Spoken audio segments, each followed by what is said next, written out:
एक गांव में 3 लड़के रहते थे, राम, श्याम और राजू। तीनों के पिता काफी अमीर थे। तीनों का बचपन बहुत अच्छे तरीके से गुजरा था। उनके माता पिता कभी भी उनकी कोई भी मांग को अनदेखा नहीं करते थे।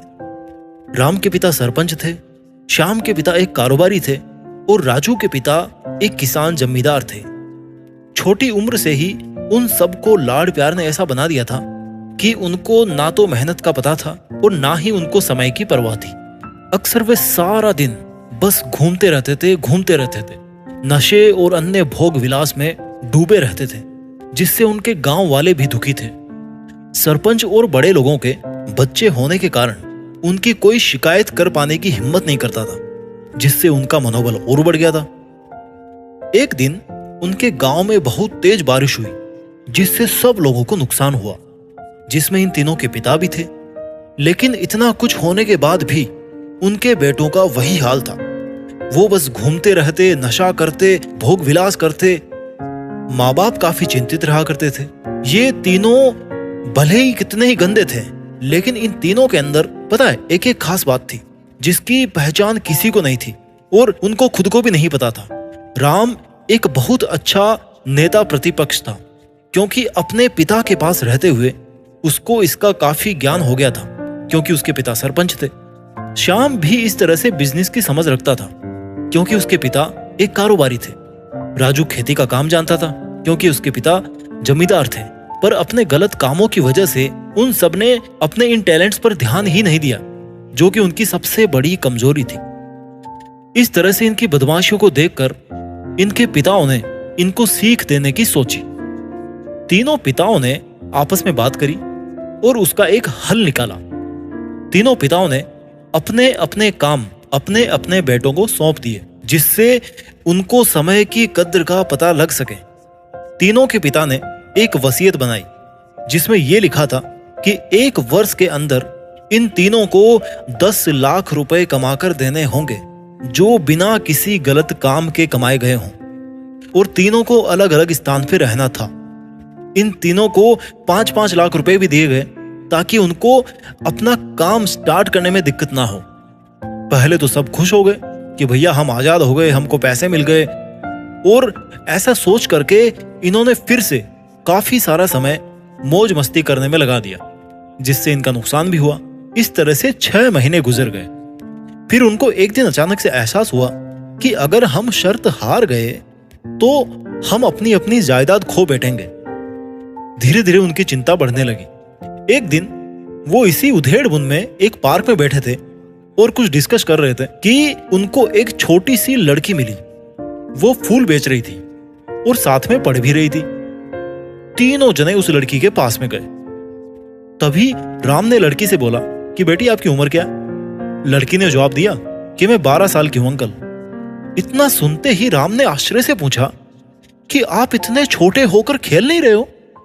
इस पर लड़की ने जवाब दिया कि मेरे पापा की मौत हो गई है और माँ बीमार रहती है, इसलिए मैं ये काम करती हूँ। ये सुनकर राम ने अपना पर्स टटोला। उसके पास जो भी पैसे बचे थे वो उस लड़की को देने लगा। तो लड़की ने बोला, अंकल आप भी फूल ले लो, मुझे बहुत खुशी होगी, क्योंकि अगर मैं आपसे फ्री में पैसे ले लूंगी तो फिर मेरा पढ़ाई में मन नहीं लगेगा, मैं कामचोर बन जाऊंगी, क्योंकि यही समय है जिस समय मैं अपना भविष्य लिख सकती हूँ। राम ने उस लड़की से सारे फूल ले लिए और तीनों घर लौट आ गए। उस फूल वाली लड़की की बातों का उन तीनों दोस्तों पर बहुत गहरा प्रभाव पड़ा। रात में तीनों उस छोटी सी बच्ची के बारे में सोचते रहे और उन्हें एहसास हुआ कि वो तीनों कितने गलत थे। तीनों ही दोस्तों को एहसास हुआ कि उनके पास आज भी 6 महीने का समय है अपने पिता के दिए हुए काम को पूरा करने का और भविष्य बनाने का। इसी दौरान सबने सोचा कि अगर बचे हुए समय का सही उपयोग करें तो अभी भी बहुत कुछ किया जा सकता है। इस तरह से बाकी दोस्तों ने भी सोचा और दूसरे शहर में आकर काम तलाशने लगे। पर उनकी शर्त में एक शर्त यह भी थी कि उनको जो भी काम करना है वो अपनी पहचान बताए बिना करेंगे, जिससे ऑब्वियस सी बात थी कि उन तीनों को काम नहीं मिला। और जब काम नहीं मिला तो उन्होंने सोच लिया कि अब अगर वो कुछ भी करेंगे तो अपने गांव में जाकर के ही काम करेंगे। भले उनके पिता कुछ भी सोचे, वो अपने गांव में जाएंगे और अपने गांव में ही कुछ नेक काम करेंगे, भले ही उनको अपने पिताओं की वसीयत ना मिले। तीनों लड़के अपने गांव में फिर से आए और अपने अपने पिताओं से जाकर के मिले और उन्होंने अपने अनुभव के बारे में बताया और बोला कि वो आगे से ऐसी गलती नहीं करेंगे और वो उन्हें माफ कर दे। लेकिन पिता तो शर्त पे ही अड़े थे। लड़कों को कोई दया नहीं मिली। तीनों को फिर से दुख हुआ कि उनको अपनी गलती का एहसास होने के बाद भी उनके पिता उनका सपोर्ट नहीं कर रहे। और अगेन फिर वो रात भर सोचते रहे कि अब क्या किया जाए। तीनों ने मिलकर के एक स्कीम निकाली। राम अपने मित्रों के साथ में मिलकर लोगों की प्रॉब्लम सुलझाने लगा, जिससे उसको गांव की समस्याओं का ज्ञान हुआ।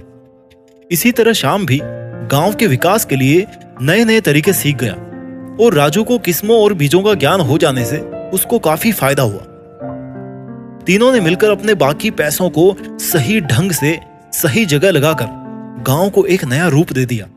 उनकी कड़ी मेहनत से गांव के लोग तो क्या, दूसरे शहरों के लोग भी उनकी तारीफ करने लगे। उनका गांव तरक्की करने लगा।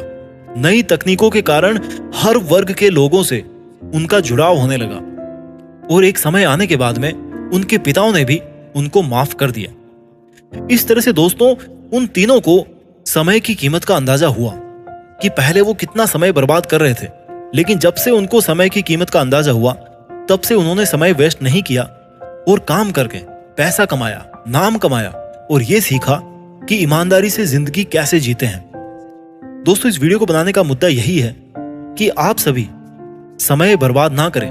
समय बर्बाद करने के हजारों तरीके हैं, लेकिन आप ऐसा कोई तरीका चुनिए जो आपकी जिंदगी बदल दे, इस समाज की जिंदगी बदल दे, इस देश का भविष्य बदल दे।